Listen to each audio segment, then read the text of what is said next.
තේජාද වෙනදාට වඩා නිහඬය. ඇය සාමාන්‍යයෙන් නිහඬ චරිතයක් නොවේ. කුමක් හෝ ඇදයක් පළුද්දක් ගැන සොයමින් කටකැඩෙන කතා කියන තැනැත්තියගේ අසීමිත නිහඬභාවය සංජුලාගේ සැකය තවත් වැඩි කළාය.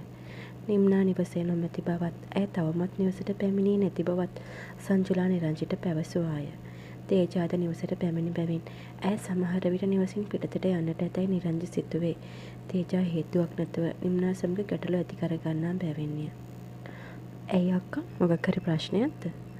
සංජුලා කතා කළ මොහොතේ පටන් නිරංජි ජංගම දුරකථනය අතැතිව සුදු බැහැ බිත්තිය දෙස දිනෙත් තබාගෙන කුමක්දෝ කල්පනා කරන බව දුටු ගෞතමී විමසුවාය. ප්‍රශ්නයක්මත් නෙමෙයි නංගි. මම මේ කල්පනා කරේ නිම්න තාම ගෙදර ආවේ නැත්තේ කියලා. අනිත් එක එයා එළියට යනවා කියලාත් මට කිව්වේ නෑ. සාමාන්‍යයෙන් මට කියන්නේ නැතුව නිම්න එළියට යන්නේ නෑ. සමහර විට තේජක් කළා ආපු නිසා කෙල්ල එළියට ගියාද දන්නේ නෑ. මොකද එයා හැම වෙලේම එල්ලෙන්න බලාගෙන ඉන්නේ. අපේ කමල්ගේ වැඩ නෑක්කේ. මං කිව්වා තේජක්ක ඉන්න ඕන නෑ කියලා මගේ වැඩවලට උදව් වෙන්න. මොකද එයාලටත් වැඩ තියෙනවනේ. අනිත් එක සංජුත් ඉන්න නිසා අමුතුවෙන් කවුරුත් උදව්වට ඕන නෑ. නිම්නත් ඉන්නවනේ. කොහෙද ඉතින් මං කියන එක අහන්නේ නෑනේ. ඒ හින්දා ඕන දෙයක් කරන්න කියලා මාත් සත්‍ය නැතිව හිටියා. තේජාත් නිම්නත් අතර තිබෙන විරසකය ගැන ගෞතමී දැන සිටියද ඇය තේජාට විරුද්ධව වචන හැසිරුවේ පරිස්සමින්ය. ඒ නිරංජිත් තේජාත් එක සහෝදරයන් නිසාය. කුමන ගැටලුවක් ඔවුන් අතර තිබුණද සහෝදරු පෙම පිටස්තරයන් ඉදිරියේ මතුවන බව ගෞතමී හොඳින් දැන සිටියාය. ඒ නිසා ඇය දෙපැත්ත බේරෙනසේ කතා කළාය. අක්කා නිම්නට කෝල් එකක් දීලා බැලුවේ නැද්ද? කෝල් නම් කරා. ඒ තාන්ස කරන්නේ නැහැ. ඕපනේජ් එකටත් ගිහින් නැහැ. මං ඒකේ ඉන්න ගෑනු කෙනාටත් කතා කරා. තව ටිකක් බලමුකෝ. සමහර විට දැන් ගෙදර එන ගමන්ද දන්නෙත් නැහනේ. ඒත් මට තියෙන ප්‍රශ්නේ නිම්මේ මගේ කෝල් එක ආන්සර් කරන්නේ නැත්තේ කියලා. සමහර විට නිම්න යාගේ පිරිමි ළමයා හම්බෙන්න ගියාද දන්නේ නැහනේ. සාමාන්‍යයෙන් මේ වයසේදී වගේ සම්බන්ධතාවක් තියෙනවනේ. ගෞතමී නිරංජි දෙස බලමින් පැවසුවේ චකිතයෙන්ය.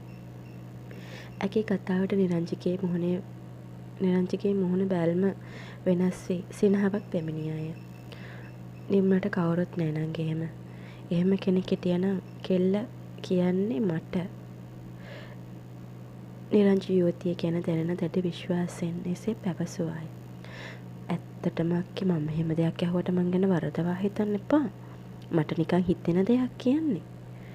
ඒ මොකක්ද නංගි? බය නැතුව කියන්න. මං ඔයා ගැන වැරදි විදියට හිතන්නේ නෑ. නිම්න දැන් කැම්පස් ගෙන් ඉවර වුණාට පස්සේ ආ ජොබ් එකක් කරයි. ඒත් එයාට කියලා ජීවිතේකුත් දැන් එයා හදාගත්ත නම් හොඳයි කියලා අක්කට හිතෙන්නේ නැද්ද? සාමාන්‍යයෙන් ගැන ළමයිගේ කල වයස හරි ගියාම ඒ කටයුතු ඒ කාලෙට සිද්ධ වෙන්න එපයි. නිම්නට පිරිමි ළමයෙක් නැත්නම් අක්කට තියෙන්නේ හොඳ උගත් වැදගත් තැනකින් පිරිමි ළමයෙක් බලලා ඒ කටයුතු කරන්න. ඒ දේවල් වුණත් හරි කාලෙදි කෙරෙන්න එපයි. ගෞතමියගේ කතානුගතික අදහස නිරංජි හා පැවසුයේ ඊතරම් සිතාමතා නොවිය. ඇයගේ අදහස නම් ගැහැණු ළමයෙකු නිසි වයසේ කසාද බැඳ දරු පවුලක් සාදාගත යුතු බවයි.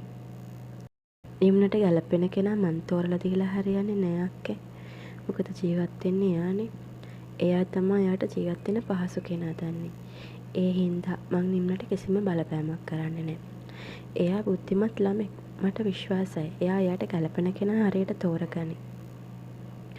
එතනින් එහාට නිම්න ගැන ගෞතමී පවසන්නට ගියේ නැත. ඒ වෙනුවට ඇය වෙනත් දේවල් නිරංජි සමගින් කතා කළාය. ඒ කතා කළ දේවල් අතර දේශානිගේ නමද කීපවරක් ගෞතමී සඳහන් කළාය. රාත්‍රී 8 පසු වන විට රකිතගේ මෝටර් රථය රකිත නිවහනේ පෝටිකෝවයට නතර විය. වැඩ කටයුතු කිහිපයකට අද දවස ගත වූ බැවින් ඔහුගේ ගතට දැඩි මහන්සියක් දැනුනේය. රථයෙන් බසින විටම ඔහුට සිහිය වූයේ නිම්නාගේ උණුසුම් තේ කෝප්පය.